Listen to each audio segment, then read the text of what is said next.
Hello, my friends, and welcome back to my channel. My name is David, and we are back for another library tour. In case you are new here, in the year of 2023, I am going through my entire collection of books, 10 books at a time, reading the backs of them in order to accomplish two different things. Well, three different things. One, to create a record of what I own at this point in time. Currently on a book buying ban, so the inbound books are limited in number. And so the second thing is to give you an idea of if the book sounds interesting to you and you might want to get a copy for yourself. And the third thing is to give me an idea of whether or not I'm still interested in the book. A lot of these I got as part of used lots where I'd get 20, maybe 30 or 40 books in one shot. And I might have put in that $1 or $2 bid based on one or two of those books. And so there's a whole bunch of them that I have no idea what they are, other than they've gone straight on my shelves. So we are going through mass market paperbacks right now. I've got them organized mass markets, alphabetical by author, then trade-sized paperbacks, and then hardcovers, and then graphic novels. So we are in H, and all of this video is going to be Heinlein.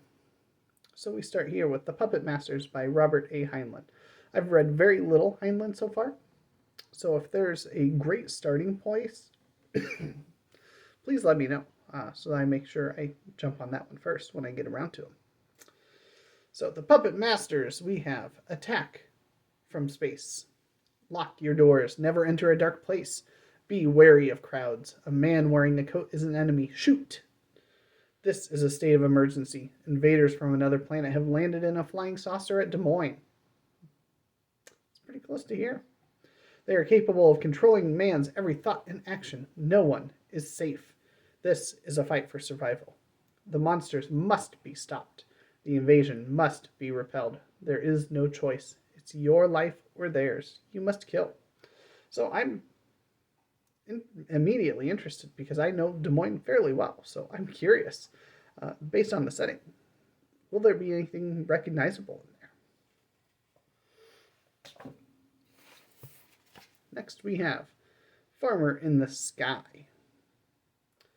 I had gotten past the road and maybe a quarter of a mile beyond when it hit. It knocked me flat on my face, the heaviest shake I ever had felt in my life. I lay down for a long moment, digging into the rock with my fingernails and trying to get it to hold still. The seasick roll kept up and kept up and kept up, and with it the noise, a deep bass rumble, deeper than thunder and more terrifying. The great adventure on Ganymede, with its prospect of hope for the future, had now become a tragedy. In one great thunderous roar, nearly half the population had been wiped out. All of their spent knowledge and skills of the past had not prevented such a disaster. But could they go back to Earth, where the food supply was rationed, where homes were windowless cells occupied by many families, or should they stay on Ganymede and work to make the planet safe for the generations to follow? Okay, that one actually sounds pretty good too. We have Starman Jones. Max Jones inherits his uncle's library and an intense determination to follow in his footsteps, but the Astrogators Guild is restricted to hereditary membership, son following father, and Max is denied acceptance. Stunned and angered by this rejection and by the confiscation of his precious books, Max runs away and gains a legal entry on board the Asgard, scheduled for a long space voyage.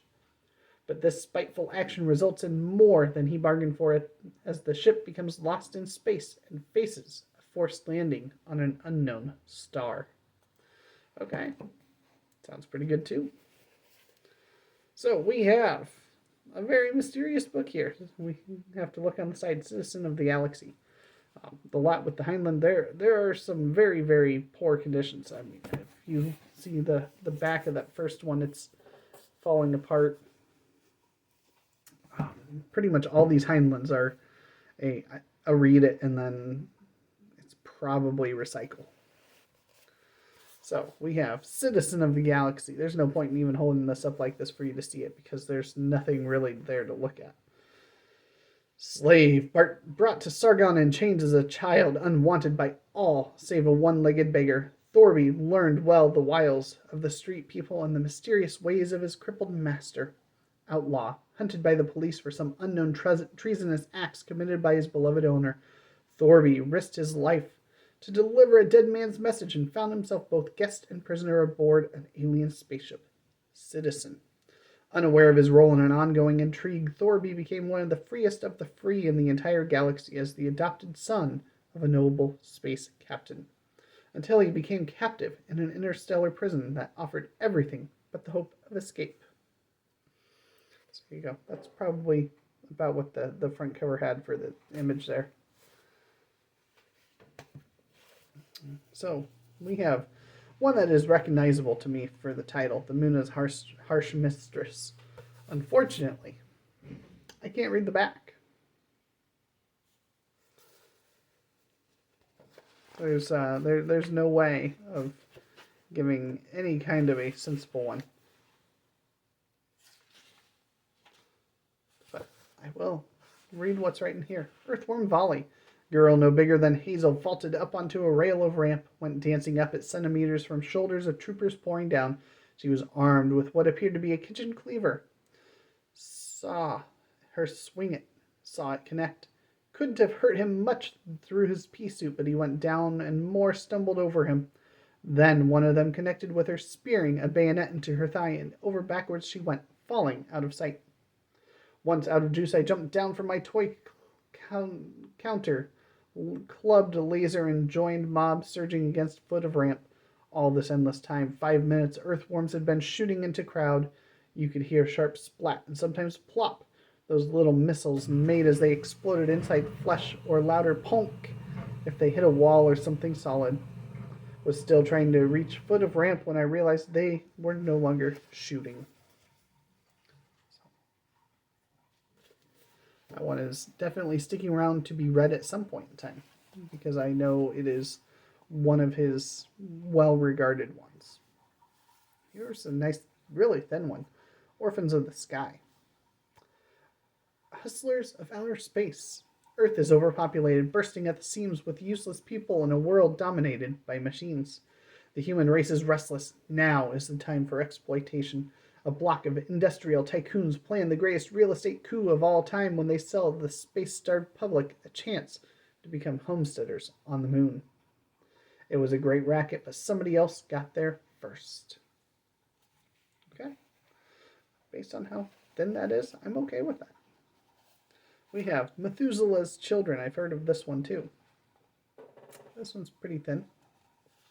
Earth's Outcasts. Members of the families were ordinary human beings, no different from neighboring Browns and Smiths, except for one disturbing trait. They were extraordinarily long-lived. If you know your Bible, you get the reference based on that title there. In the ultra-civilized year of 2125 AD, this distinction was intolerable. Hounded for a secret they did not possess, the families were forced to choose torture and extinction by their jealous, short-lived fellow men, or flight from Earth on an untested starship. They chose the latter, but to their horror, they discovered that the alien stars nourished a threat even more terrifying than the one that had taken them from Earth. Okay, so we've got some good ones so far. We got 3 more to go. We have The Glory Road. Or, I guess, Glory Road. On the back it says The Glory Road. The Glory Road led beyond the stars to a far strange dimension, a world of peril, adventure, and enchantment for a war-weary young American. The elements of epic in the great tradition are here, but changed by the talent and magic of Robert Heinlein to create a story as original and striking as his classic Stranger in a Strange Land.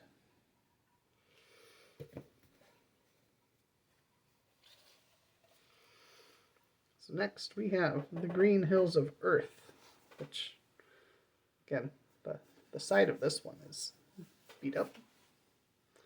And it's just quotes on the back.